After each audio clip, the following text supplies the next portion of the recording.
छाननीच्या नावाखाली मोठ्या प्रमाणावर लाडक्या बहिणींचे अर्ज बाद केल्यास राज्यभर आंदोलन करणार अशा शब्दात माजी गृहमंत्री अनिल देशमुखांनी सरकारला इशाराच दिलाय। निवडणुका होताच शासनाला लाडक्या बहिणींचा विसर पडला असा आरोपही अनिल देशमुखांनी केलाय। अनिल देशमुख यांनी या संदर्भात एक्सवर नेमकी काय पोस्ट केली आहे पाहूया। महायुती सरकारने लाडक्या बहिणींना 2100 रुपये देण्याचं आश्वासन दिलं होतं। निवडणुका होऊन 2 महिने झाले।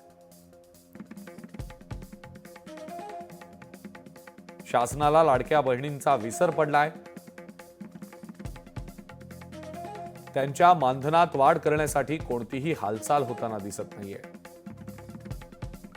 लाडक्या बहिणींना दिलेलं आश्वासन शासनानं तत्काळ पूर्ण करावं।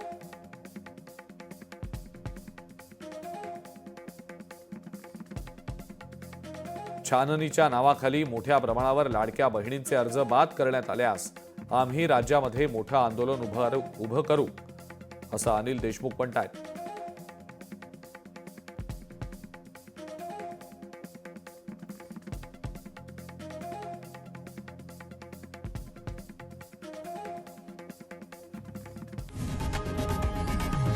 लोकशाही मराठी ऐका, पहा, जागरूक रहा।